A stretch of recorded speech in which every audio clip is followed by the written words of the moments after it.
Hutton Orbital Radio News. Tune in every Thursday and get the horn. Heating has gone on the blink again. Hutton looks like something out of The Lion, the Witch and the Wardrobe.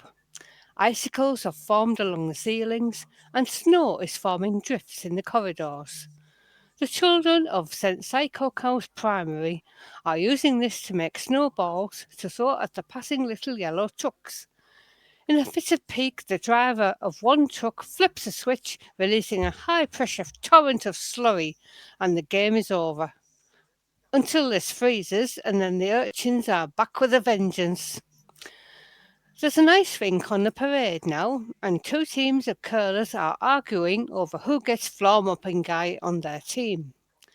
The Monmouth Bog Spaniels have been called in but are ineffective due to their adorable slipping and sliding, standing on their own ears and quacking loudly.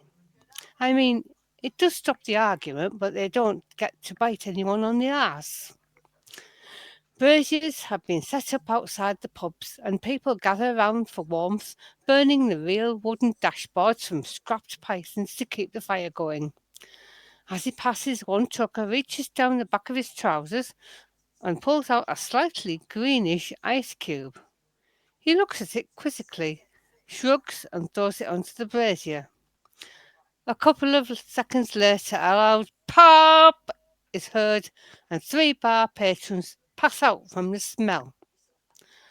A figure in umpteen layers of clothing waddles towards Studio 6, shuffles through the door and presses a button. As they are enveloped in a cloud of frozen breath, they can be heard to say, "Our bikes are live!"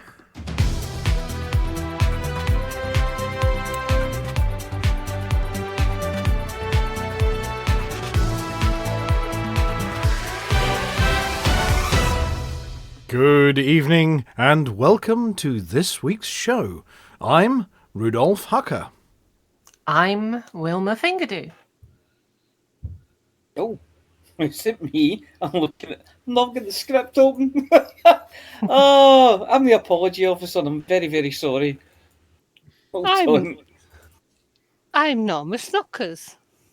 And I'm Sandy Crevice. And I'm wondering why we need to announce our names like that. Everyone knows us, and besides, it's written on our name tags. Yeah, but it's really handy that, for the radio. You mean they can't see? Well, they can see, but they can't see in here. Which is why I'm wearing this. I love that colour on you. Can they see this? Nope, can't see this either. Put it away. My eyes. Well, having cleared that up, let's see what's in the headlines. The O Cheng chili experience causes chaos. Rare trading was less rare for a bit, but it's rarer now.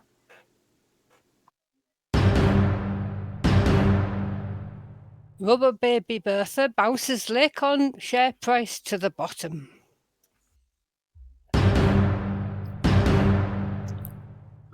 There are those who believe that life here began out there, far across the universe, with tribes of humans who may have been the forefathers of the Egyptians, or the Toltecs, or the Mayans. Some believe there may even yet be brothers of man, who even now fight to survive, somewhere beyond the heavens. Ed Hunter in A Close Encounter of the Colonial Kind.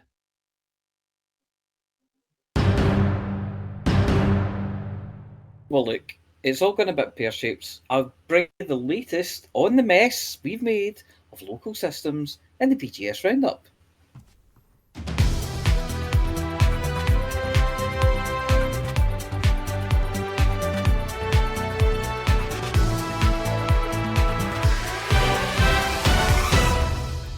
First, this evening, A disastrous harvest has thrown the Ocheng system into famine in recent days.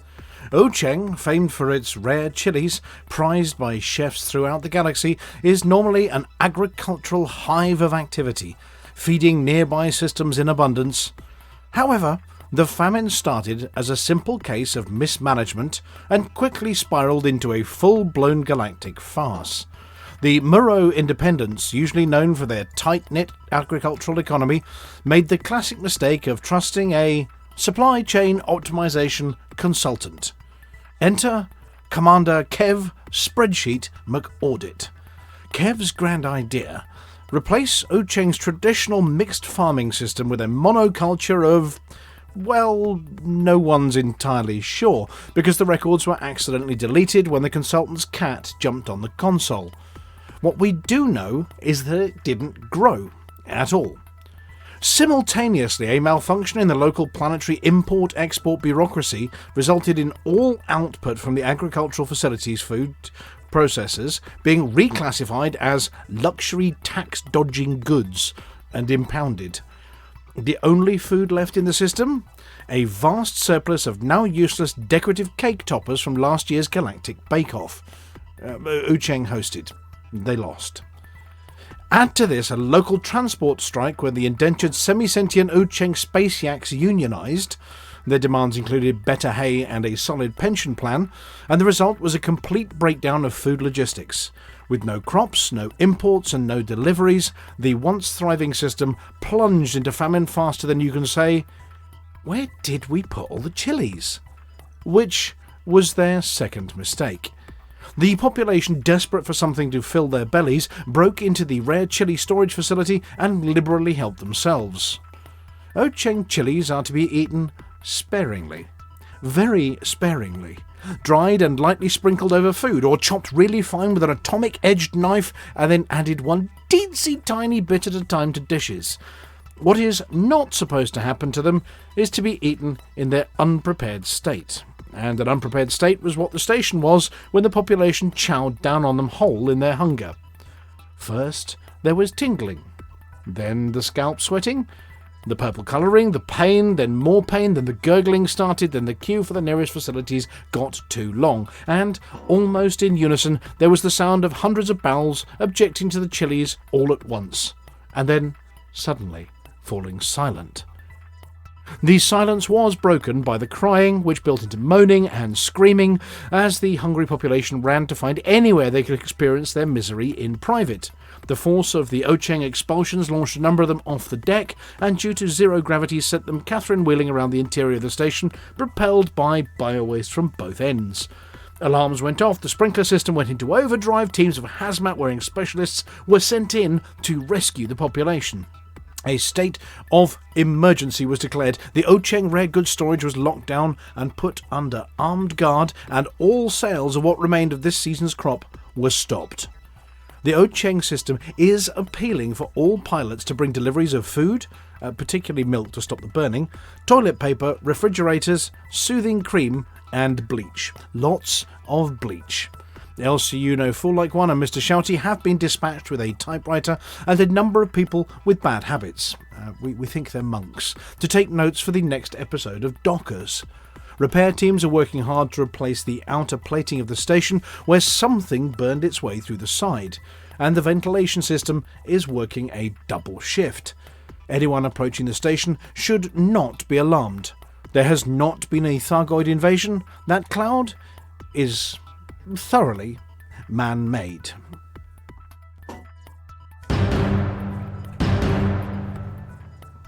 Not to be outdone in doing away with rare items, and as Hutton's roving reporter for all the rare things, I've been investigating market manipulation, power play shenanigans, and reports of the use of Hutton mugs to influence the shape of the galaxy.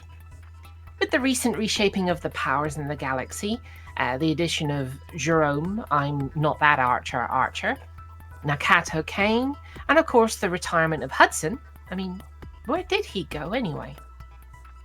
and the arrangement for super weapons and shields between the powers, commanders of the Pilots Federation have been looking into how they can best persuade the powers that they are the ones that should be rewarded the most, in an effort to rank themselves, silly. Commanders have been committing crimes hand over fist, taking combat to the enemy, trading, and running missions for their chosen power. But it was a chance delivery of Hutton mugs that opened a big can of worms that the Pilots Federation have only just put a stop to. It appears that a number of too hot, too messy commanders, while being firmly aligned with Hutton, have been moonlighting with their chosen power in order to get their hands on a few upgrades for their Type-8, Python and Mandalay, which opened a few eyes when their mug and gin deliveries had a rather unexpected effect. They ranked. They ranked quick and hard. They ranked right to the top in no time at all, and entirely by accident started reshaping the populated part of the galaxy, one mug delivery at a time. It appears that the bad days, or good depending on your viewpoint, of 1 ton trading were back.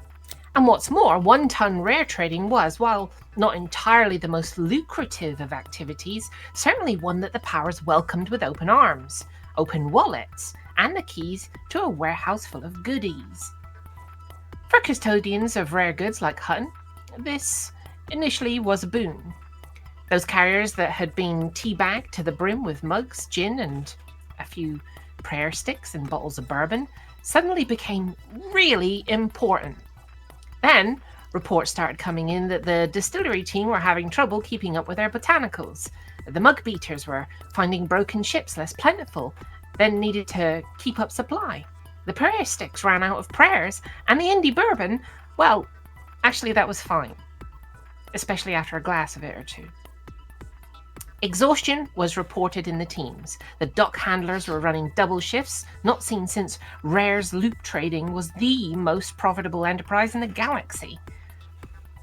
It was not to last, however, as the Pilots Federation, based over in Shinrarta, brokered a deal with the powers to pack it in and stop being silly, as no one wants the shape of the galaxy to be determined by who has the most Mokajin beast feasts, or Karsuki locusts.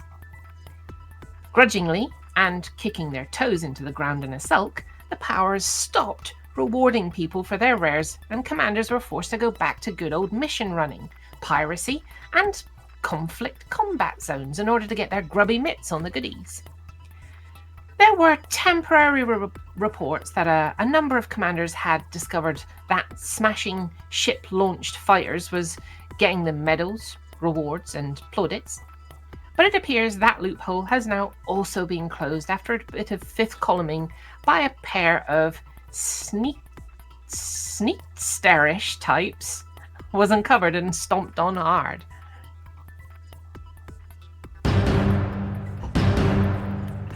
Scandal hit Lakon earlier today after a dramatic cost-cutting exercise was uncovered by pilots who were being less careful than they should have been with their Type-8s.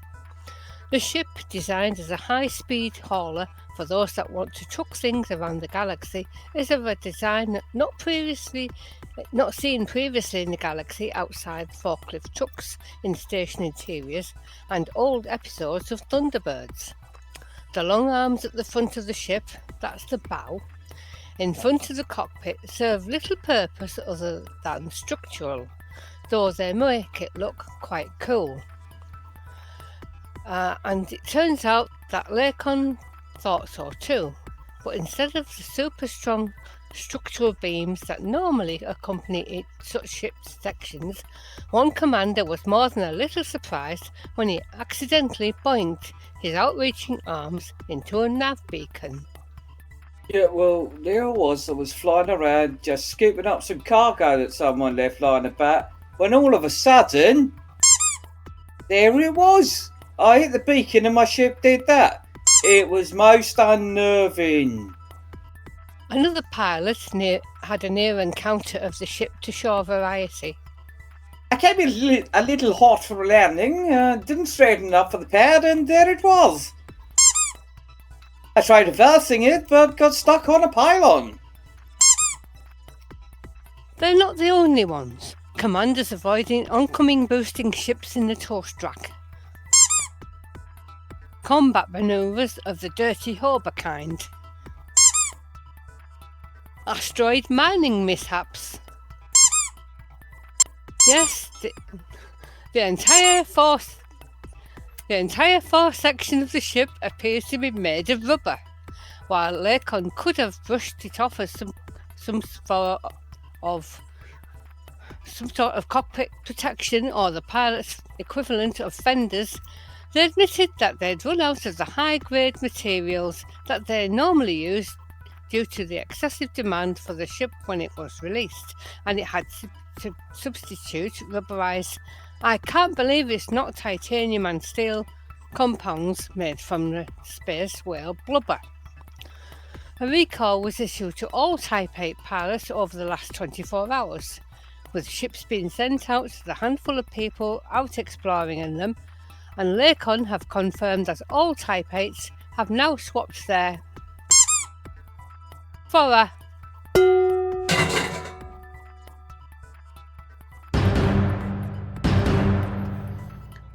Commander Ed Hunter, stalwart mug carrier and well versed in avoiding knife-wielding NEMs, who may or may not have been eyeing him from behind the curtain of stabby intent, found himself in rather peculiar situation this week while running shipments for Hutton Orbital.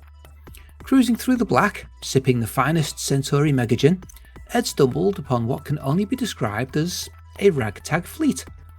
A bizarre flotilla of ships that looked like they'd been assembled by a committee who'd never agreed on anything. The fleet was nestled near an unassuming moon, with no apparent purpose beyond existing as a living, creaking testament to patchwork engineering. Naturally, curiosity got the better of him. Upon docking with one of the vessels, its nameplate reading something incomprehensible but faintly resembling Galasticar backtick, he was greeted by a crew that seemed as equally out of place as their ships. Their first question: "Are you a robot?" Now, being a seasoned trucker, Ed is no stranger to odd queries, but the ferocity with which the question was asked led him to question their sanity. "No, of course not," he replied, only for them to counter with the classic, "But you would say that, wouldn't you?" What followed was an awkward demonstration of his organic authenticity. While we've been sworn to secrecy about what precisely occurred, it suffices to say that the footage was deemed too indecent for even the Hutton green room, and promptly purged. Reassured of his fleshy credentials, the crew pressed him further. "Do you know the way to Earth?" they inquired, desperation etched into their faces. Now, every trucker worth their salt knows the way to Earth. It's a big blue thing just past the bubble and down a short supercruise to Sol. Ed confirmed that he did, indeed, know the way to Earth. But before he could plot a course, they insisted he visit their so-called rising star for a bit of relaxation. What Ed discovered was something straight out of a fever dream. The Rising Star wasn't so much a place of gambling and debauchery, as it was an enthusiastic attempt at recreating both on a shoestring budget. The blackjack tables were missing half their cards, and the so-called luxury drinks were suspiciously identical to reconstituted galactic standard nutrient paste. Nevertheless, after losing a few credits and one questionable bet involving a two-headed coin, Ed bid the crew farewell. As he undocked, the fleet began aligning in a haphazard formation, and then jumped in what Ed generously described as the general direction of Earth. Not long after, a single battered vessel trailed behind them, making a very strange noise.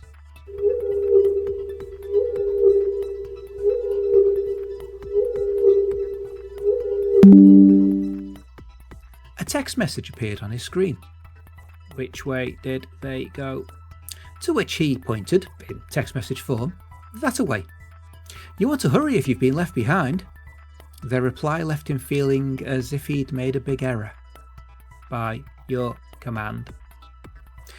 Where the fleet is headed and what they hope to find remains a mystery, but thanks to Commander Ed Hunter, they're at least pointed in the right direction. For now.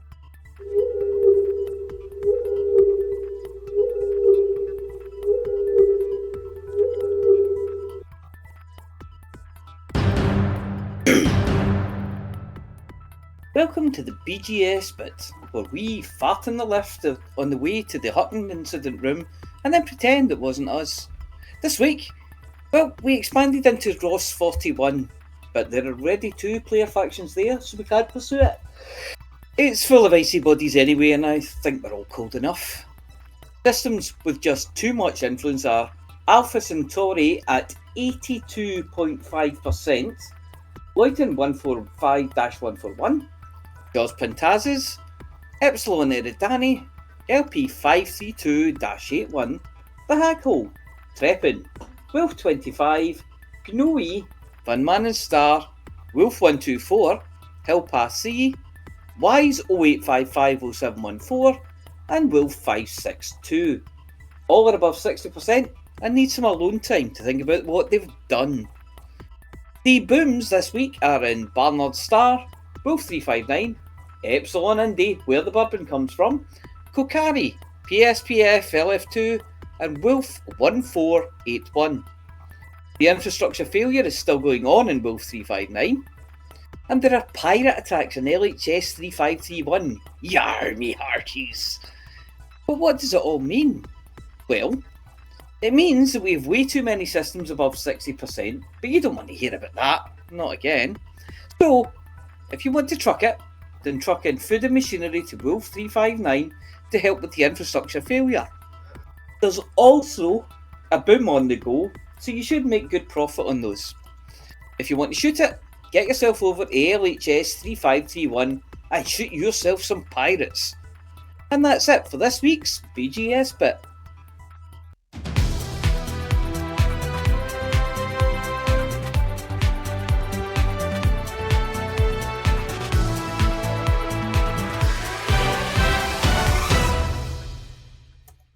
Sneaksterish. Sneaksterish. Sneaksterish. Oh, what was the one? That's not a word. It is now. Fiendless-ish. It's sneaksterish, yes. Envelop. Fiendless-ish. Envelop. Enveloped. Yes, enveloped. Enveloped. Only if it was stamped and To self-addressed. be fair, they're completely spelt the same way. It's just how you say it. Yes. Oh, or a bit like unionised and unionised. Yeah. Yes. Secreted and secreted. Yes. Yeah. Many foibles of the English language. More Sheep of which and we have sheep. later. Sheep and sheep. Yes. Or Yes. fish and fish. Yes. Yes. And Fish- haggis and fish don't haggis. exist. Yeah. No, Haggai. Haggai or haggis is. Haggises. Haggai. Either Haggai. I would say haggis. Haggises. I would say haggises. Haggisi. Octopus and octopoo. You know. I think, no, I think Haggisi was in Game of Thrones. Possibly. Did they die? Probably. Yeah. She's white hair. Right, that's And the don't one. even get started on the plural of mongoose. Oh, dear. Mongooses. That's mongoose. Mongoose. No, it's not. It's mongooses. If the plural of goose is geese, the plural of mongoose is mongooses. Nah. And then we get into Monkeys, whelmed, not underwhelmed, monkeys. overwhelmed. And can you be... Yes. Can you Right. just be whelmed. You could be whelmed. Yeah, I'm sure you can be whelmed. And within and out with. Well, I've just read a And- note in... Flammable and inflammable. Yeah, what's that one all about? Yeah, what's that all about? Absolutely. That's in the credits, it tells you. You've got to stay for the Yes. credits to read that one. Yeah, it a doesn't note- tell you. It just asks the same question. we have a note in chat saying, this is why I arrived at ECM 2024 this year, and one of the first conversations I heard was, and then the Cobra hit the thing at the back of the Coriolis port. Yes. Moose and Meese. Oh, it could be Moose Yes. and Meese, yes. Yeah, is it Cobra or Cobra? It depends if But your name's the plural David. of mouse is mice, what's the plural of house? It's a Houses. house. Yes. Heis. His. Heis. Right. Heis. Heis. Yes. Right. It's us. It's me and the apology officer and Amelia and Flossy and Lithobreaker Hello. and Volcarius. Everybody say hi. Hi. Everybody show your name badge to the Hi. screen. There you There's go. my name badge. There's There's my man. name Wiggle, badge. wiggle. The orbiting Hey, camera hi. crew can see it out the That's window. not your name badge, Mia. It's got my Please name put it written on it. That's your day release form. That's my. There we go. Right, Frontier live stream. Are we that time of the month yet for Frontier live streams? Is it the Thursday after the Wednesday that was, or is it not yet? Not yet. Not yet. Not Okay. yet. Week, I think. Next Next week. time. But there were some communications from the Pilots Federation that weren't in stream form. They were in text form, I think, this week. As may have been mentioned in some of the news articles, there was a patch, wasn't there? Ascendancy Update 1. Possibly. Yep. And the notes were provided, as usual, by Paul Crowther, with additional humour inserted in places. He talked about Meta, and no, we don't mean Facebook. But yes, there was a bit of a rebalance happened because Rares trading, and there's more on this with the Galnet News Digest later, Rares trading became a thing, and single item Rares trading became an extra thing, like it used to, and everybody was going, wahaha, if I sell 1,000 tons of Hutton mugs one at a time, I'm going to end up with all of the stuff and all of the merits. And that wasn't cool. So they stopped it. Do you remember last week when I said that they're watching everything that you're doing for power play, and anything which gets too far ahead is going to be corrected? Absolutely. Well, it was corrected. Well, it wasn't corrected before the BGS effect could be seen. Apology officer there. What was the number in Alpha Centauri again? 82.5%. Now, we can't say this was exactly because of people rare trading, because, you know, there are much easier rares, aren't there, to go and get than Hutton mugs, but it seems to be an astonishing coincidence. I suppose it depends on what systems you're trying to influence as well. Well, we have got 2. Yes, but, so it's maybe worth a while to make that journey and then pick up more, but I would think you'd be able to do a few jumps to few different stations in that time. Or carrier, teabagging, that sort of thing. Yeah. Yes. The Type-8 should be able to supercruise overcharge. Well, the rubber Type-8, or are we talking the new proper steel and titanium reinforced? I can't believe it's not steel and titanium nosed Type-8, because that was also fixed. Yes. Yes, because you could actually ram one into a planet and end up with your cockpit resting on your hills, as they say. Yes, it did turn out that the Type-8's nose was made of rubber, which has been fixed. Lakon's share price has taken an absolute dive. Ship launch fighters, people were blowing those up and getting loads of merits for those. That's been fixed. Oh, what else? Oh, black markets and things. Did anybody see what was happening with all black markets and crime does or does not pay? / in the middle. Nope, never saw a thing. Oh, right, okay. So, Aisling Duval's power play systems are now flagging Imperial slaves and narcotics as illegal, because Aisling Duval doesn't like slaves, even though she's Imperial. Mm-hmm. Crime does not pay. And then Archon Delane's power play systems now correctly open black markets, if they weren't already present, because Archon Delane likes crime. And then Pranav Antal... Crime does pay. Yeah. Crime does pay. Might pay. It says might pay, not does. Pranav Antal, who's a hippie, I think, now closes black markets, but only in fortified stronghold systems, which is where the Cylons are, apparently. Yes, the flight tutorial combat drones reduce their damage output. It sounds like the flight tutorial that everybody did 10 years ago has got tough, and they've made it not tough anymore. And for those people who say, oh no, they're not doing anything with VR, they don't care about it, whatever else, yes, they did fix all the VR power play strategic views on the galaxy map. So no to people who say they don't touch VR stuff.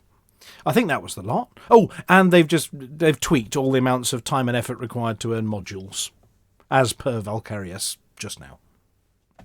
I think. So I think that was the patch, which was Ascendancy Patch 1. Oh, yeah. It's for normal people, it's 19.1. Yeah. Normal people who like numbers, yes, as opposed to words. Yeah. Are you sure you're not a robot? Are you sure it's not Ascendancy A? Somebody just look Valkyrius in the eye for a second, will you? I think we might be in trouble. Just ask him to identify which of these pictures doesn't have a motorbike, and it will be fine. Yeah. Which one has traffic lights? But yeah, point at the traffic shields lights. offline, silent running, go.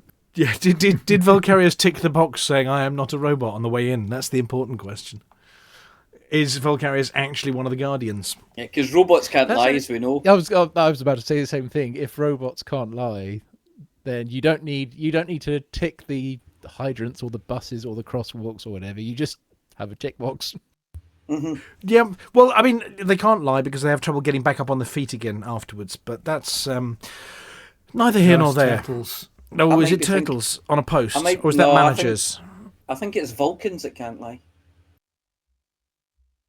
Oh, right. I thought it was something to do with big butts.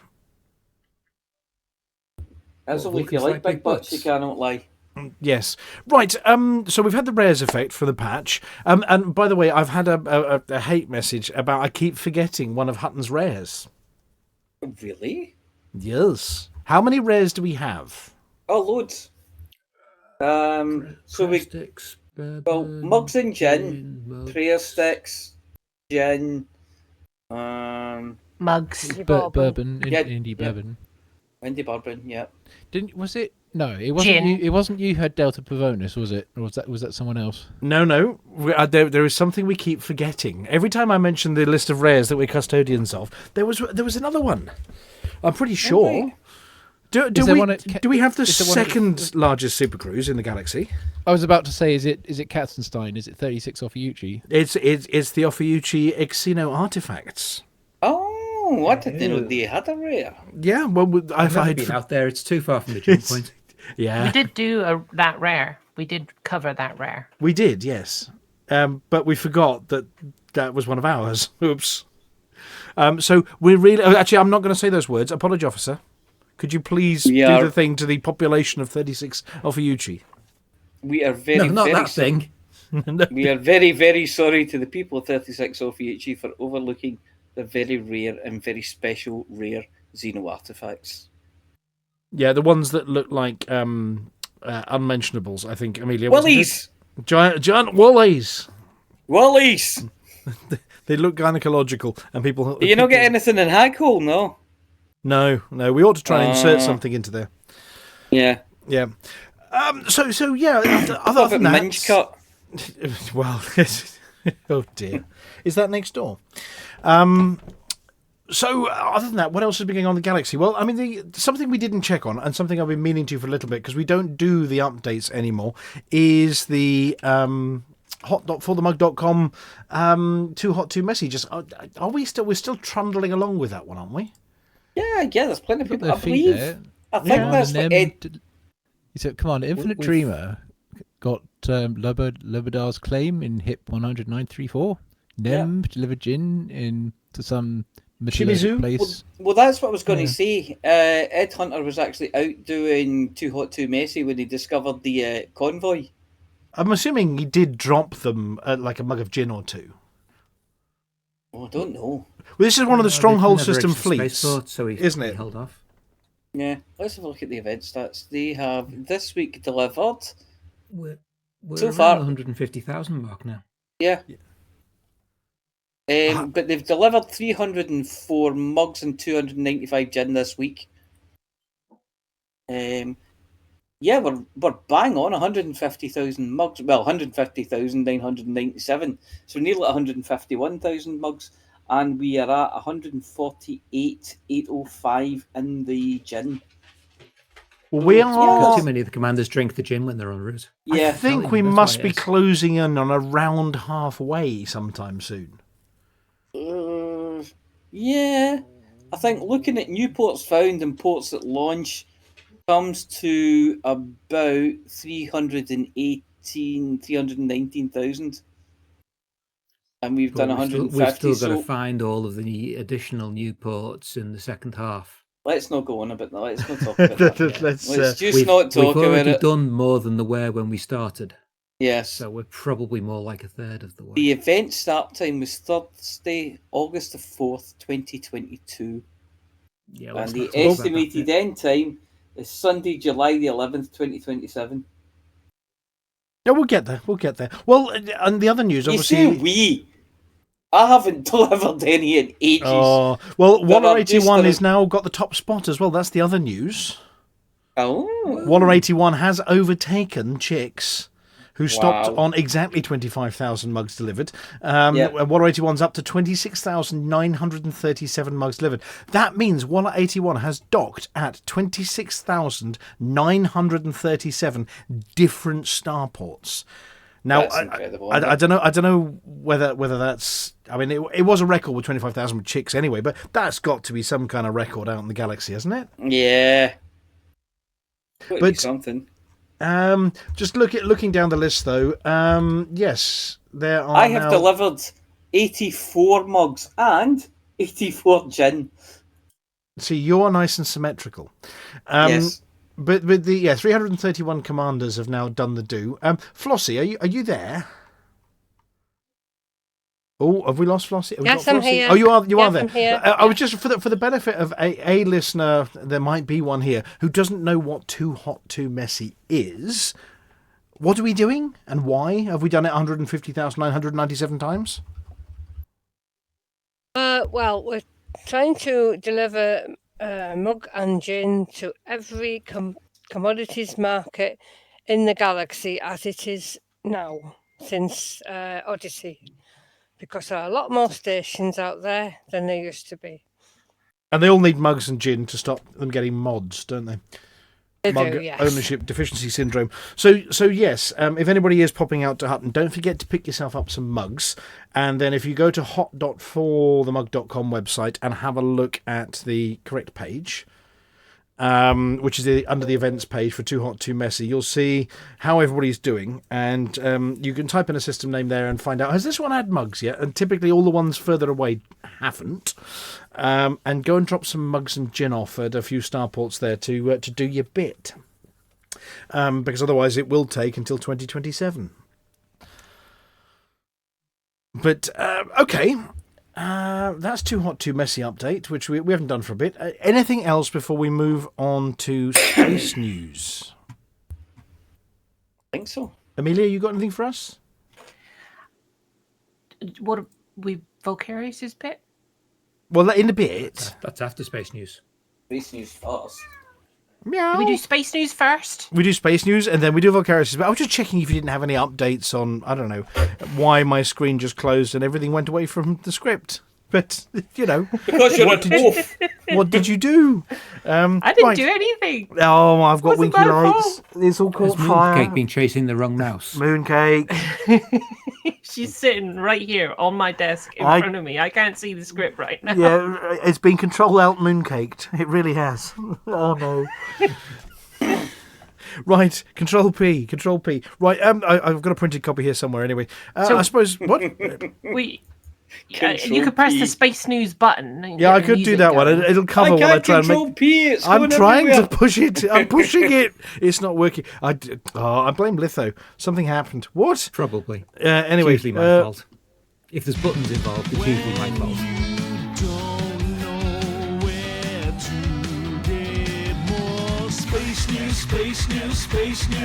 Oh, that's the hero we need. He's over there, isn't he? Over at Cheng, clearing up. Mm-hmm. And that's the Christmassy one. For space news. The space news. And there he is again, the hero we need. Floor mopping guy. Look at him. He's ripped. That's because floor mopping guy mopped up all the pee, didn't he? Yes. So now it's just space news. Yeah, I'm more concerned about that alien in the background there that looks to be sort of, hi, how are you? Yes. And that's the look on my face when I read the script. Okay, space news. What happened? I've got to program one in. What's the first one? We've got a. It's a SpaceX. Well, I mean, it's weekly these days. It's almost not news, isn't it? What happened? SpaceX launched something. But they launched something which they deliberately broke, I think. Here we go. Yeah, oh no, it's abandoned catching it. What on earth is going on screen there? Hang on a second. Oh, it's demanding money. No, it's not. It's no, maybe later. Go away. No, it's broken. There we go. Here we go. Spaceship Flight 6. Mm-hmm. Right. One after number 5. So it went up. Now, Spaceship Flight 6 was that really big one on the big rocket that they've been trying to belly flop down again. So they caught the booster last time, didn't they, with the chopsticks? Mm-hmm. And then they bring the other rocket down and they've been belly flopping it and trying to land it. But this time they decided to send it out without most of its heat shield, I think, and with much bigger wiggly fins on the side to try and see what they could break by chucking it around. And they actually started the engine while it was up there as well. Yep.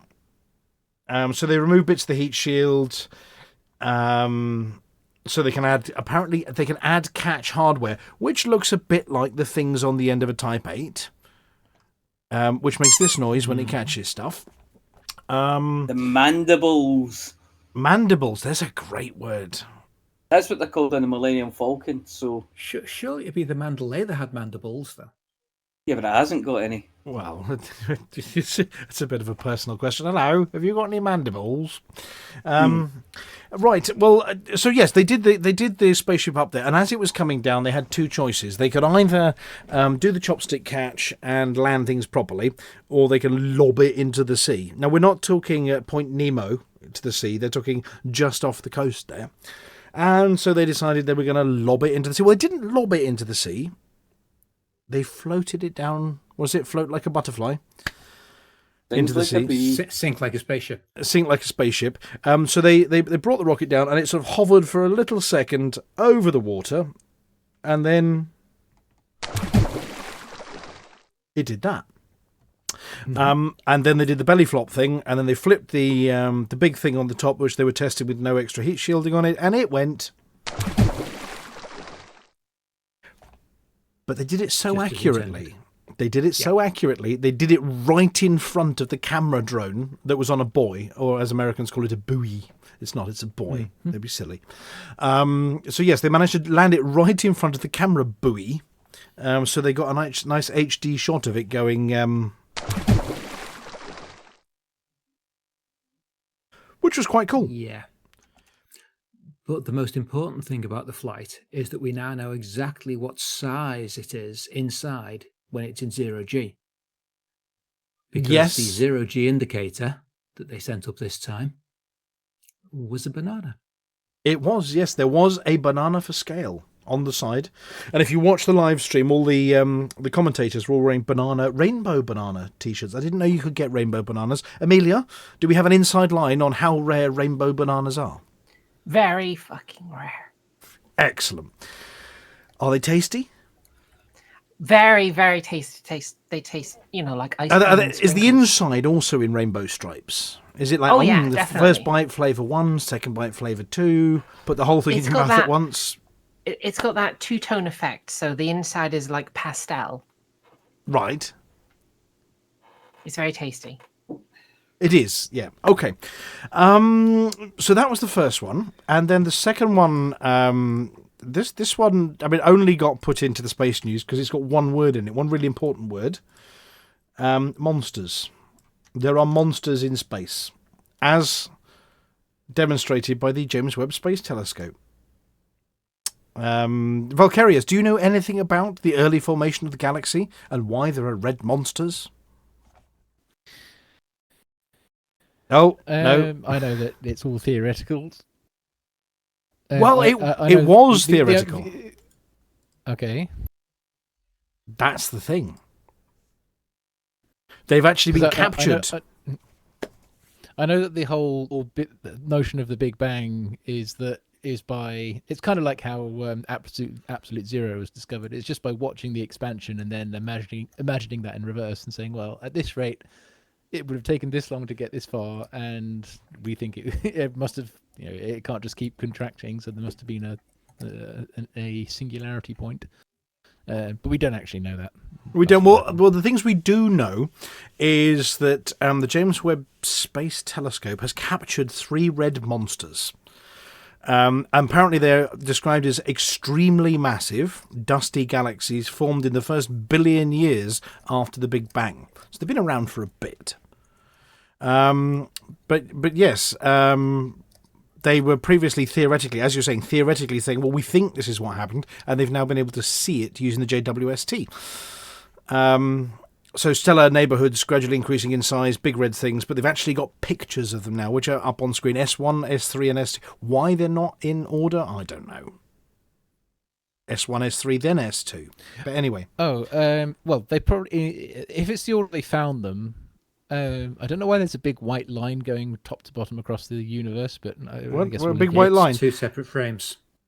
Two separate pictures. I know. Yeah, but the S3 seems to. What there's They probably noticed. Maybe they were scanning top to bottom, left to right, and they saw S1 first, then S2, and then as they scanned down a few more lines, they saw S3. Right. Well, apparently there were 36 massive dusty star-forming galaxies, which they looked at. These aren't galaxies. These aren't, just stars or nebulae. These are actual whole galaxies they've pictured. And most galaxies match theoretical models of galaxy formation. Yes, that's the one. These three were categorized as ultramassive.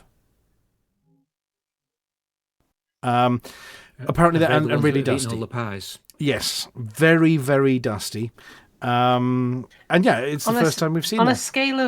On a scale of banana, how big are ultramassives? Okay. Nah. So I'm going to ask Mr. Dustee this one. Give me 1 second while I ask Mr. Dustee. Talk amongst yourselves and see what he says. This we have numbers. Like it's like with the update. It's like the software versions. We have numbers for this sort of thing. You don't need to say supermassive and ultramassive. You can just shove a number on it. It's Windows Ultramassive. Yeah, it just takes up all of your hard disk space and leaves nothing for your programs.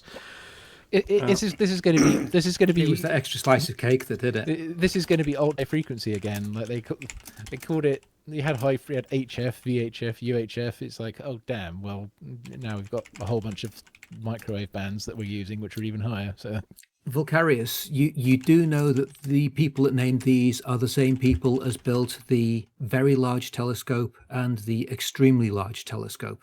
Yeah. Yeah. Without numbers, how do they not have numbers? These people are these people are not good at names. They are astronomers. They are great at spotting things. They are great at theoretical physics. They are not good at names. Right.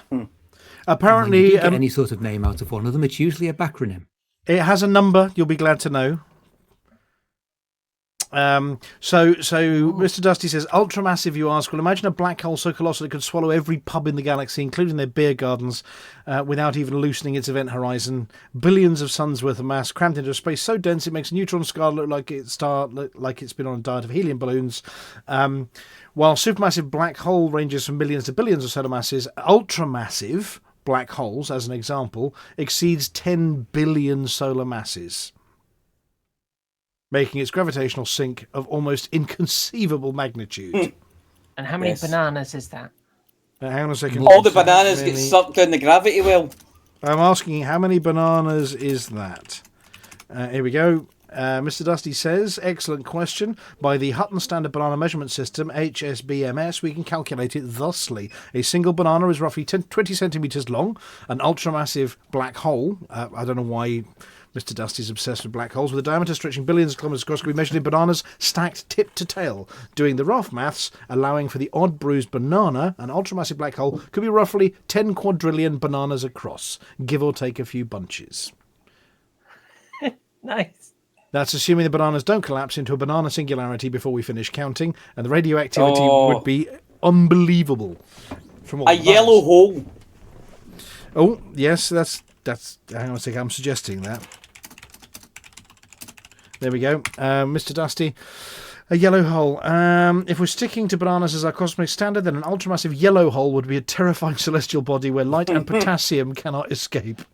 Its event horizon would glow faintly yellow, and anything approaching would be violently peeled before being spaghettified into mush. Sounds like an app-peeling suggestion, says Mr. Dustee. Oh, God. That's a terrible joke. It's perfect for Hutton. Right. Mr. Dustee's really got the theme for Hutton there, hasn't he? Mr. Dustee says, I need to peel myself together. Yeah, that's enough. Okay, enough, Mr. Dustee. Right, and our last one. I'm not going to read this one because I read that one about that particular planet last week extensively. So somebody else can read about this one. Well, it's probably just down to the weather, but Uranus is getting colder. I have felt that. Right. No, there we go. Zoomed in. Okay, fine. Okay, you just read the caption, somebody. I'm not reading it this week. I watched Neil deGrasse Tyson have a fit on a YouTube video the other day about how to pronounce Uranus. Was So it the a giggling image fit or was it an angry fit? It was an angry fit that you could giggle at, but I think that was the intent. Yes. What's the so? I presume it's from Greek. Do they say something like Uranus or something like that? It'll be named after somebody. Ufafu. It's pronounced Uranus. Uranu fantata. It's pronounced Uranus since they realised that Uranus sounded a bit rude, and people Yes. started giggling when they were talking about it. Uranus. It's always been Uranus to me. Almost immediately then. It was Uranus when it was named. It was Uranus all the way through till probably the 80s, 90s. And then it became Uranus. And Yeah. latterly it's been called It's the still Bumble. Uranus. Yeah, they changed the name in the early 2000s to try and avoid embarrassment. That's when they The changed name it. hasn't changed. It's a Yeah, that's- pronunciation. Well, that's when they changed it to your bumhole. So the image on screen is a zoomed-in image of Uranus. Oh! These strange little rings around it, captured by Webb's near-infrared camera, NIRCam, in February 6, 2023. It reveals stunning views of the planet's rings. The planet's upper atmosphere has been cooling for decades, and new research has an explanation. Like I said, it's the weather outside. It's frightful. Right, The so we rings now are know kind why. of a new thing, aren't they? We didn't know they were there until we got better telescopes that could see them better because Because they're quite faint. really thin. Yeah. Yeah. But we didn't realize there was quite so much ringage. We didn't realise they were there at all. No. And then we discovered that there were rings around Uranus, and then as we got better and better telescopes, we discovered that there were great big dirty rings around Uranus. Better stop there. 2 weeks in a row. Yes, I mean, Mr. Dustee did respond to your suggestion of renaming it Bumhole instead of Uranus, and suggested headlines might be astronomers discover massive storm brewing on Bumhole, probes set to explore Bumhole's mysterious rings, and scientists confirm Bumhole's icy composition still a mystery. It doesn't work, does it? I was going to say, Just that's a not the same. lot less embarrassing. I think it worked perfectly well. I don't know what's wrong with you. Mr. Dustee says, as long as we don't launch a probe named Gust Explorer, we're probably safe. Oh dear. Right. Well, that's space news. Valkyrius, are you ready for your bit? Yeah. Yeah. Well, let's just close out that one with this one. When you don't know where to get more space news, space news, space news, space news, space news, space news, space news, space news.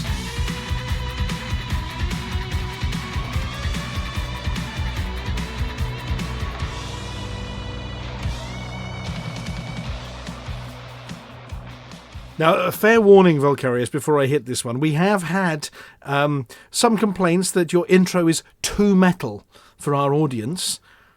So I might, and it's too rock. I mean, not rock enough for most miners, but so it might fade a tiny bit early. We'll see. It depends whether everybody's enjoying rocking out with Valkyrius. But now I won't know when to come in. It's fine. Welcome to Hutton. Litho's programmed in a fade. He told me. Here we go. We're flying high in the black face, the Thargoid threat. Precarious leads away, no fear, no regrets. Guys are tight in his breath, saving humankind. Together we'll defend, never fall behind. Whoa, keep your lasers clear. Whoa, won't carry us is here. Fight the onslaught, no fear tonight. Whoa, won't carry us lights to fight.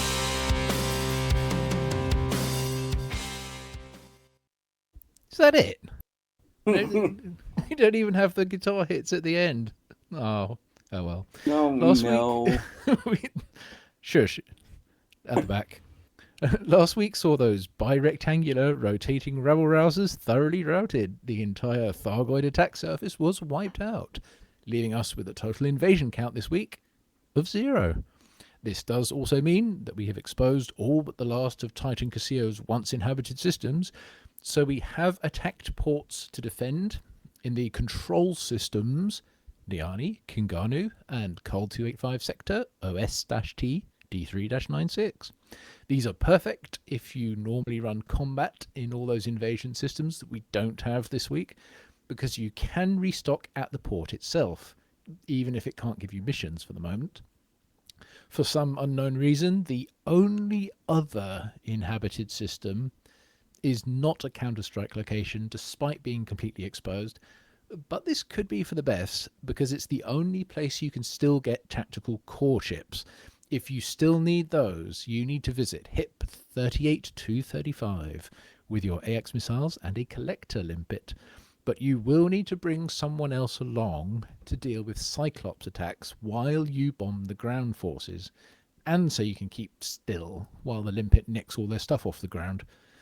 If you feel like shutting off the only possible attack this week, go and help out Col 285 Sector VY-Q C5-17, which is already just over halfway cleared and will probably be done by the weekend. After that, just open the galaxy map and use the Thargoid War Information panel on the left to see where everyone else seems to be clearing out next. Although, do note that it still shows that pair of old Tyrannus systems before you let it spuddle your combat ship all the way over to the Hyades sector. Probably run out of fuel halfway there. Present vulnerability trajectory, still the 5th of December, which is in 2 weeks' time. But really it's no biggie if we let it slide back to the 12th or the 19th, or really any week we want. Because unless Titan Casio starts attacking empty systems again, it's actually not long before it runs out of possible attackers completely. It just becomes a matter of time to clear out all the useless systems it attacked in the wrong direction. And that's it.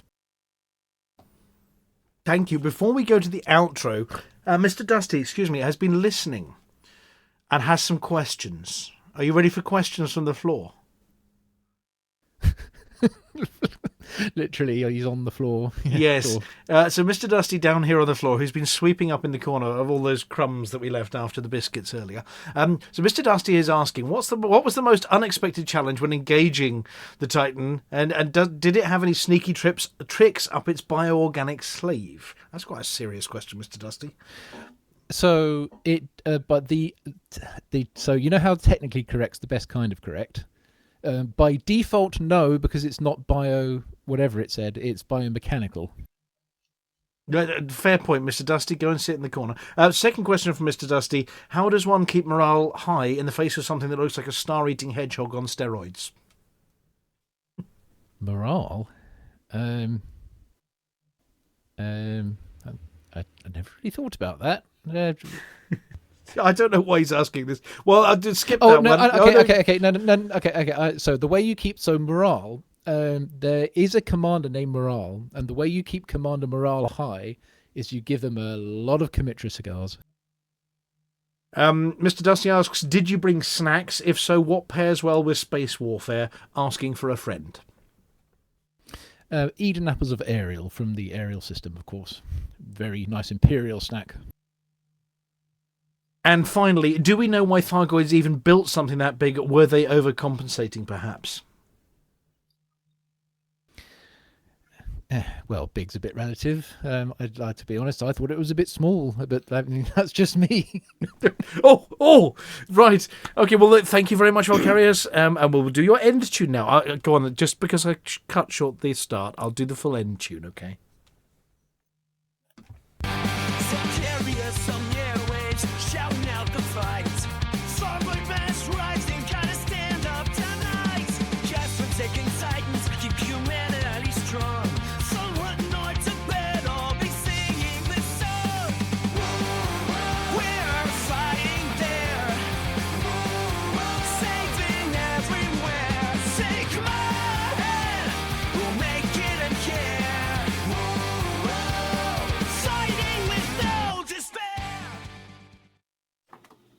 Do we have a word of the week? We do have a word of the week, and word of the week this week is crepuscular. Crepuscular? What does that mean? It means anything that resembles dusk or happens at that time of day is crepuscular, whether it's gloomy indoor light or the sky at twilight. Referring to animals, it's animals that appear active, appearing or active only in twilight, or not mainly in twilight. And can you use it in a sentence, please? I can use it in a sentence. You watch me go. Although technically crepuscular, the thing in the vents mostly comes out at night. Mostly. Mostly. Mostly. love that. Love that. For those of you who are interested in this, the spelling and the meaning are coming across your screens in the form of a headline. Interesting little side usage of the word. Crepuscular rays are those rays of sunlight that you get coming through a gap in the clouds. Oh, there we go. Right. That's interesting. I like that. I will be saying that to people whenever they say, oh, like crepuscular rays. Let's see what they come up with. Because they liked Womblecropped, or Wamblecropped, whatever you want to call it. What's not to like about it's Womblecropped? That was the first one, and I've used it ever since. I've got the Wamblecropped. Right. So we move on to Space Fact of the Week then. Space Facts, hang on. Space facts, lots of space facts. What do you know that you need to know? Think from Hutton straight to your brain. If you leave Sol system and go about 40 light years out in the direction of Aquarius, you'll find a small, only just scoopable M-class red dwarf star with 7 planets orbiting it. You could easily pass it by if you didn't notice the unusual name. This is TRAPPIST-1, and it's very special because it's modelled on a real star system. The real TRAPPIST-1 was discovered by the Transitioning Planets and Planetesimal Small Telescope project, so it has nothing to do with Trappist monks or the beer that they brew. At an estimated 7.6 billion years old, TRAPPIST-1 is also a lot older than Sol and has a rotational period of about 3 Earth days. That's the star rotates in 3 Earth days. Using the transit method, TRAPPIST-1's planets were discovered. Of the 7 planets, it's estimated that 3 or maybe even 4 are in the habitable zone. 2 planets were found as part of the original project in 1999, and a further 5 are found during further observations in 2017. But it's not just that simple. Bearing in mind that TRAPPIST-1 is a cool red dwarf star, only slightly larger than Jupiter, that habitable zone is a lot closer to the star than it is in Sol. All 7 of TRAPPIST-1's planets have a closer orbit than Mercury does to the Sun. All of the planets are tidally locked and are expected to undergo substantial tidal heating, accompanied by volcanism and degassing, you'll have seen that in Elite, on the side facing the star. On the dark side, there may be cryovolcanism, volcanism, and thermal heat venting. If the extreme ultraviolet radiation accompanied by X-rays don't break any liquid water down into its constituent parts and kill off the complex biomolecules, then there could be life on one or more of those planets. This is the best bit. In 2017, when TRAPPIST-1 was revealed to have these additional terrestrial planets, it became a bit of a sensation, and the people at Frontier Developments had a look at stellar forwards. And what did they find? A star system, 40 light years from Sol, with a very similar makeup to TRAPPIST-1. It was a brown dwarf instead of a red one, and the planets had moons, which the real system appears not to have. But with a little bit of tweaking, the system was adjusted to reflect the real system and renamed to TRAPPIST-1. So you can now go and look for yourself. Space facts, lots of space facts. What do you know that you need to know? Think from Hutton straight to your brain.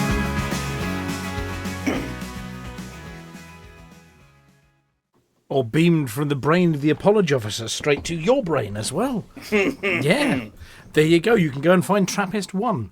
It's only, 40 light years from Sol. That's one 40 light jump. years, it's not, yeah. You don't even need an exploration ship or a fuel scoop for that. You can just go. Just round the corner, as they say. It really is. I remember going at the time, and it's a really nice system. It is, yes.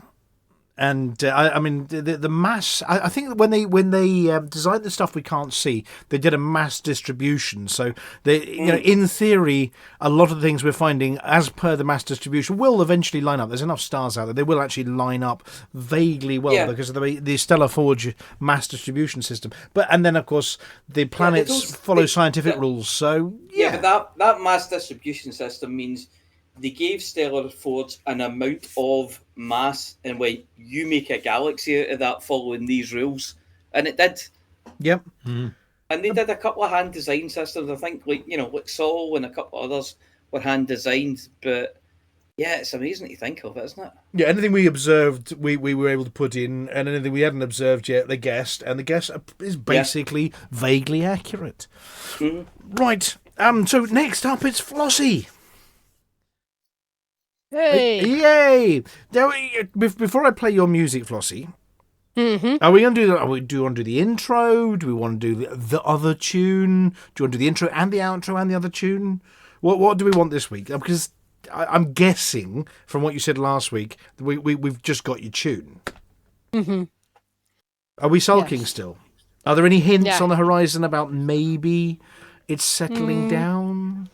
You just said after the started out power play, so you never know. We haven't got a treasure hunt to find out what happened to President Hudson or where he is now, or former ex-President Hudson. Not that I know of. No, right. He's not gone to his golfing establishment on some peninsula on some random planet. But no, I mean, it's astonishing. He's gone from being the president of the Federation to be gone. You'd think a perfect CG would be, bringing him some retirement presents like a gold mantelpiece clock or something. Yeah, you would, wouldn't you? Yeah. Or a lawsuit. Now that he's not president. Yes. Oh no, I'm in danger of. We got wrong way around. He's going to try and get back in again just so he can get away with it all. Oops. Did I say something I shouldn't have there? And probably succeed. Well, either that, or there's a tie-up between the end of Vulcarius's bit, because they'll be all gone, and the start of Flossy's bit. There could be a new CG to try and find more Titans out there for people who are glutton for punishment and want to go and play with Spire sites. You never know. There could be that one. Or maybe they'll tell us more about it next Wednesday when there is a live stream. Maybe, yeah. Yeah. However, Flossy. Yes. Where's my did you put a picture in for this week as well? It's just the same as last week. Hang on a sec. Let's play this one. When the universe is in trouble, bug infestation. They're still there. They are still there. Your home station's burned rubble. What on earth can we do now? Interstellar initiative. Oops. Sorry. Oh no, I broke it. This is the problem. This is my one got faded out. This one just got cut off abruptly. It's terrible. I know. Seamless. I was pushing those buttons. I seem to have got a swirlies of. Oh, there we go. Sing it in your head. It's going off in your head. But there aren't any interstellar initiatives. But what we have got is this one. Lighters in the air, please. You see Jesus, what can I say? Flossy's got no task, no work, no play. The galaxy's calm, no goals in sight. Just sit back and relax, everything's alright. No hauling, no fighting, no tasks to do. Flossy's got no news, it's all up to you. So grab a mug of gin, or maybe two. This week is quiet, no CGs for you. No calls for trucks, no missions to bring. Not a single thing, not a single ping. The stars are quiet, the stations too. Guess it's time to chill, nothing's on cue. No hauling, no fighting, no tasks to do. Flossy's got no news, it's all up to you. So grab a mug of gin, or maybe two. This week is quiet, no CGs for you.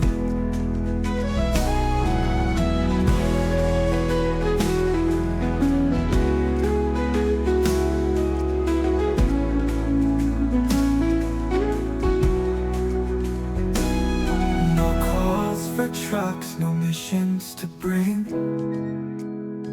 Not a single thing, not a single ping. The stars are quiet, the station is too. Guess it's time to chill, nothing's on cue. No hauling, no fighting, no tasks to do. Flossy's got no news, it's all up to you. So grab a mug of gin, or maybe two. This week is quiet, no CDs for you.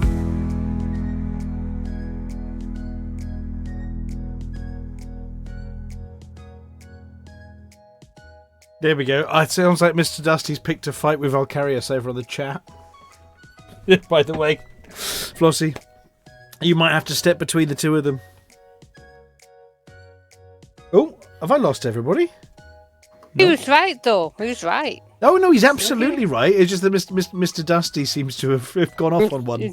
Stu keeps putting the apostrophe in. Mr. Dustee. Okay, it was me on that one. My brain wasn't in. Well, Mr. Dustee did have something to say to Valkyrius. Apparently, homicidal cleaning robots like myself, I don't like the use of myself, Mr. Dustee, go and castigate yourself right now, have a very particular protocol for dealing with errant apostrophes and those who dare point them out. Errant apostrophes are immediately vaporized with a high-powered punctuation laser. If they're part of a larger text, a targeted removal ensures minimal collateral damage to surrounding letters, no mercy for rogue possessives or misplaced plurals. And to people who point them out, yes, Valkyrius, that means you. First offence, a stern robotic glare, paired with a condescending grammar module activated announcement. Second offence, they volunteered to edit an unending pile of poorly punctuated memos from Hutton Orbital Administration, that'd be me. And third offence, well, let's just say we have a mop and bucket and they're self-cleaning. That's what he says. So there you go, Valkyrius. Brilliant. So somebody was asking over in the chat, Flossie, I missed it. What's the CG? Shall I play the tune again? Yep. Oh well, that's the end of the CG stuff. Told you what to do.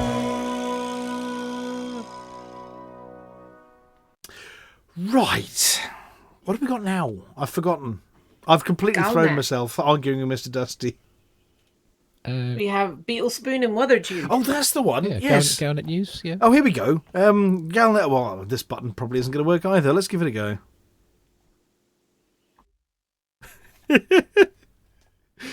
You know what? Seamless. It worked when we tested it earlier. Galnet News Update, 21st of November, 3310.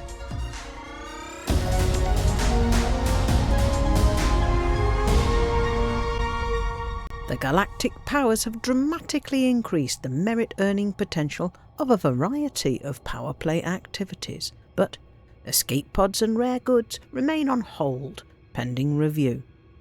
The biggest change is in the weekly assignment. These now earn 20 times more merits. So, an assignment you were given that would have earned you 180 merits will now give you 3,600 merits on completion. Commanders pledged to Lee Yongwei will notice a 6-fold increase in their merit rewards from exploration data. All other forms of earning are 4 times greater than they were, so passively scanning a ship will earn 20 merits. This won't change the rate at which system conflicts get resolved, but it will mean that gaining a rank with a power will be much quicker, and that in turn means that access to power play modules can be gained much more easily. The galactic powers have said they may make further adjustments if necessary. Collection of escape pods and the sale of rare goods remain suspended from power play as an investigation goes on into whether these activities have been too easy to complete. However, data collection missions are available again, following a fix that prevented the same data being downloaded repeatedly. And the merit rewards for destroying ship-launched fighters have been reduced. Meanwhile, Archon Delane will now open black markets in systems he controls, and Pranav Antal will close them down in his fortified and stronghold systems. Aisling Duval has decided to treat Imperial slaves as illegal. In other news, there's a sale on for some of the pre-built ships, the ones you can get for ARCs, and some of the Midnight Black paint jobs are on sale too. The Adder's Midnight Black paint job is a bargain at 1,788 ARCs, but the others are a little more expensive. Other sundries, like weapon colours and nameplates, are also reduced. Get them while you can.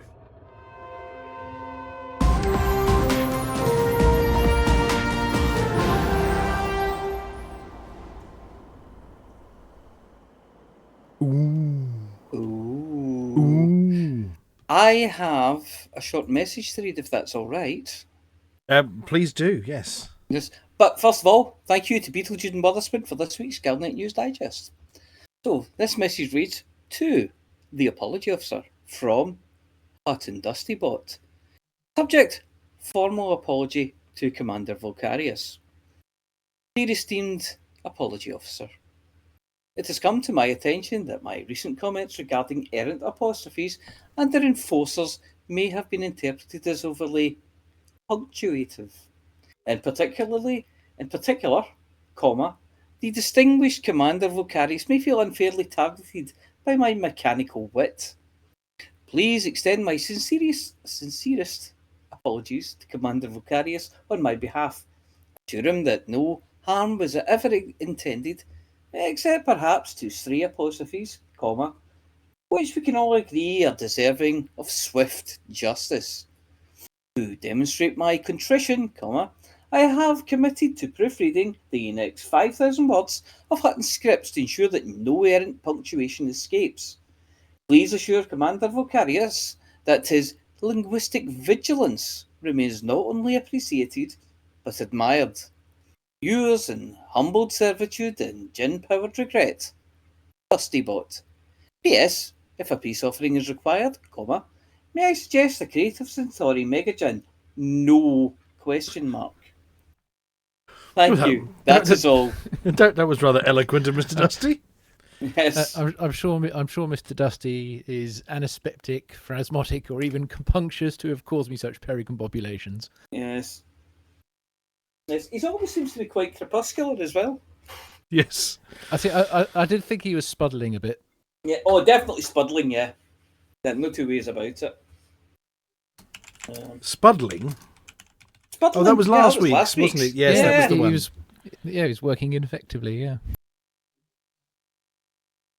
He says, the absolute cheek, if I were a lesser bot, I might retaliate with a barrage of misplaced semicolons just to stir the pot. This is a harsh accusation. He was merely engaging in purposeful banter. Oh, dear. Yeah. Just scatter them around like confetti. If Mr. Dusty misplaces semicolons, they're all going straight to his source code, and you know what it does to source code. Oh dear! Nasty. Oh, yes. Hang on a second. He's thinking. His little light's blinking. You know too much. Yeah. Hang on. I'm just sending it over. I'm having to type it in on the old typewriter.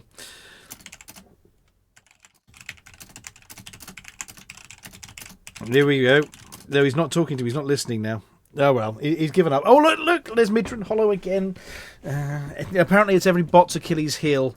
Let's not escalate this to a point where my carefully crafted algorithms end up in recursive loops of existential dread and over-apologising. He says he shall henceforth spuddle no more. He's going to recalibrate his syntax processes to remain impeccably punctuated and semicolon-free in his honour. It even has a U in the word honour on his screen. Look at that. Right. Yeah, I noticed he got vaporizing with the S as well. That was pretty good. Mm. Earlier. Is vaporizing got a U in it? Where did he get the vaporizing? Oh, yes. No, yeah, he did with the S. Yeah. No, Mr. Dusty is proper not Merkin trained these days. Well, he has read an awful lot of our scripts over the years and has things to say about them. Okay, well, look, it's so next week is going to be a bit more exciting because we've got a live stream on. It's Wednesday, isn't it? And usually about 6-ish p.m. or is it 4 p.m? What time do they do them, Flossy? It's afternoon, isn't it? Tea time. Yeah, 6 p.m. 6 p.m. on Wednesday is the live stream, and I imagine they'll be talking about a bit of Planet Coaster. And why everybody's a bit grumpy about it. I don't know why everybody's... I think Xbox people or PS5 people are grumpy about it, but I think they're going to be talking about that and saying great things. But then there's bound to be something more about this... What is it, expansionist tendencies, or is it colonisation? The 5 colonies of 12 colonies of man. colonisation. Yeah. There's bound to be something about that. And maybe some news or more news on the Cobra Mark V. Maybe more pictures. Yeah. So, yeah, that's coming up next Wednesday, and then next Thursday it'll be us, and we'll be able to digest it. Don't forget, on Tuesdays, there is also Lave Radio, who are an awful lot more sensible than us. And all week, you've got Commander Wotherspoon and Beetlejuice digesting the latest news. Not on any fixed day, just whenever it takes their fancy. And then Volcarius, you were saying, so we won't be seeing Bye Bye to Any Titans next week. It's a while away yet. You were saying mid-December. It's a few weeks. So it's not impossible. It's going to be vulnerable next week. Most likely vulnerability will be in 2 weeks' time. If we slack a bit, it might be 3 weeks' time. It's thereabouts. That's the 2 weeks is the 5th of December. 3 would be the 12th. Right. Oh, that sounds all right. So in a minute, we're going to do the usual thing and go to some credits. And at the end of the credits, we're going to go and try and jump into somebody else who is streaming with a bit of a raid. Do you want to start looking between you at somebody that needs a bit of a... I have already found someone. Oh, you found somebody. Yes. You have... He has 3 viewers. Yes. And the name of his video is Rocket Man Burning Out This Fuse Up Here Alone. Teach me how to play this game, ! In brackets. And his name is Sherlock Holmes _. Could you paste that into a chat so I can cut and paste it without making another cock up and typing it wrong and ending up on some dodgy stream we don't want to see? Yes, hold on. Oh, I want to see that one. Sorry, where do you want me to put it?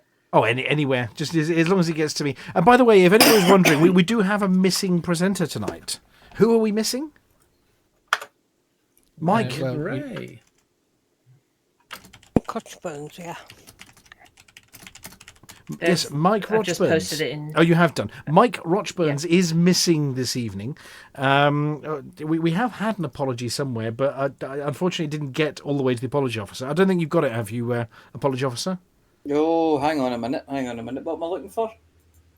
No, we haven't had an apology. I don't think we have. No, I haven't had Rochburns. anything. Yes. No.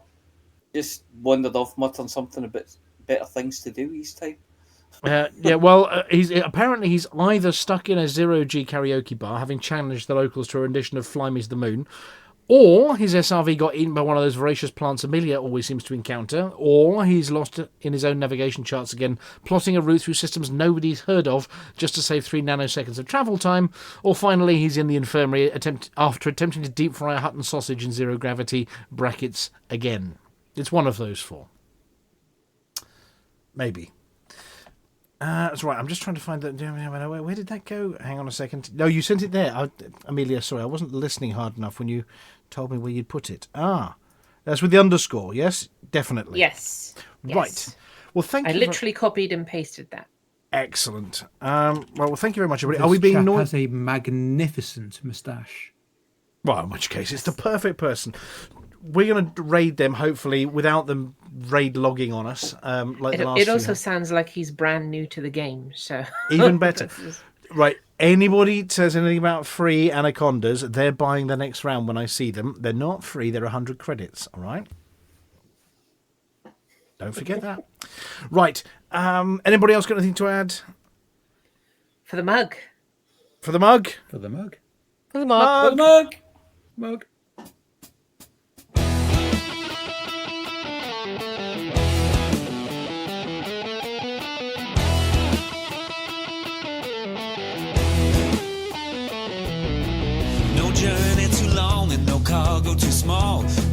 profit margins never really mattered at all. We're gonna take the cargo where it's needed today. Super cruising all across the Milky Way. We'll take anything, anytime, anywhere. Loading up the T-9s to the brim with grain. Follow the map. Yeah, you know just where we're coming from. Follow the map. Now everybody sing the Hutton Trucker song. Follow the map. Flossy always seems to crash into the sun. Swivel likes the pilot on the Xbox One. Alvin at the front, you know he leads us well. Trucking across the galaxy, now everybody yell. Follow the map. Yeah, you know just where we're coming from. Follow the map. Now everybody sing the Hutton Trucker song. Follow the map. Yeah, you know just where we're coming from. Follow the map. Now everybody sing the Hutton Trucker song.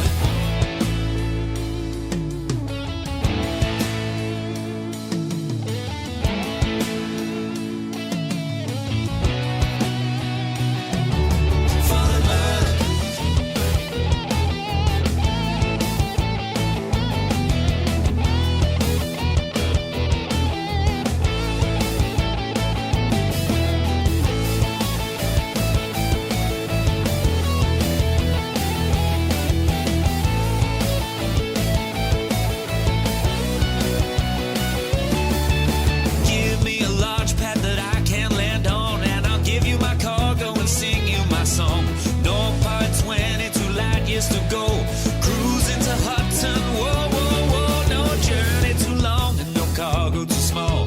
The profit margins never really mattered at all. We're gonna take the cargo where it's needed today. Super cruising all across the Milky Way. We'll take anything, anytime, anywhere. So shout it out loud like you don't even care.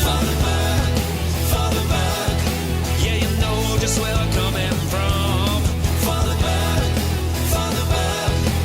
Now everybody sing the Hutton Trucker song. Follow the map.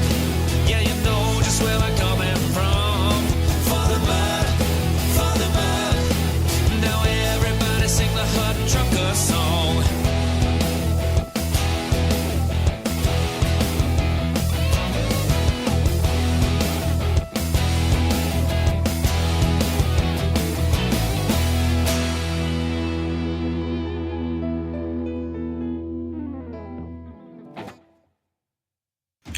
Well, ladies and gentlemen, we're very sorry, but that's the end of the show. Everyone's buggered off now, so why don't you bugger off too?